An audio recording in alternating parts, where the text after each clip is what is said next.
Hey guys, this is Salman here. I'm back with the next video. So in my previous video, I have forgotten to say one thing about the variables in GOLang. So you can consider this video as the second part of that video. If you have not watched my previous video regarding variables in GOLang, I'll leave the link somewhere here in the link. You can go and check it out for my first part of this video. And also, if you're new to GOLang, you can set up the Go into your laptop or desktop. You can follow the steps mentioned in this video to set up GOLang in your system. So in this video, I'll be covering one thing which I forgot about variables. That is, if you have declared a variable and you have not initialized any value to it, like what will be there in it, right?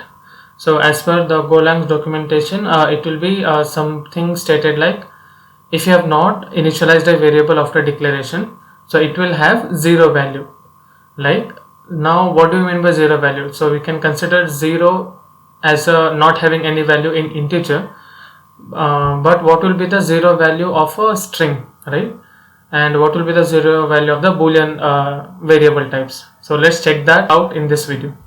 So this was the last video's end where we stopped. So let me comment this code. So let me declare three variables now. So let me declare a variable, say a of type integer. Okay. Then let me declare another variable, say b of type string, and let me declare a third variable c of type boolean. Okay, now this variables we have just declared it, right? We have not initialized anything.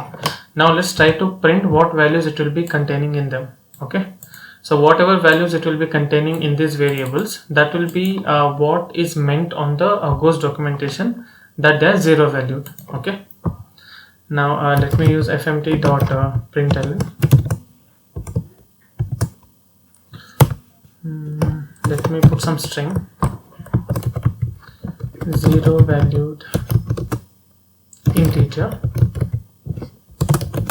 is, okay, this is statement I'm gonna repeat for everybody. I'm gonna put a because a we have declared it as integer type. I'm copying the statement, Control Z.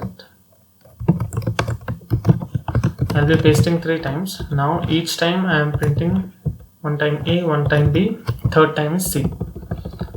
Now the B is of type string, so let me put a string because we have declared B as a string here. Okay, and C is of type bool, which is a boolean. Now let's run it and see what will be the zero valued of each of this type. Okay, now let's check this output. It's not clear. Let me run this program. So as you can see here, it says zero valued str, and that is zero valued integer, right? Is zero. It makes sense because zero in the integers does not have any value. Then in case of zero valued string, you see that zero is not getting printed, right? Instead an empty string is coming, which we are not able to see here, right? Then in case of a boolean, so zero valued boolean is a false. So basically what do we mean by a zero valued is, so if this variable is present in a if condition, so it will make that if condition a false, right? So the if condition will not get executed. So this is what is meant on the GOLang's documentation, that what will be the default values present in the variables if you have not initialized them. So it will be zero valued, as we have seen in this video. So that's it for this video, guys. I'll be back with the next video. Till then, bye bye.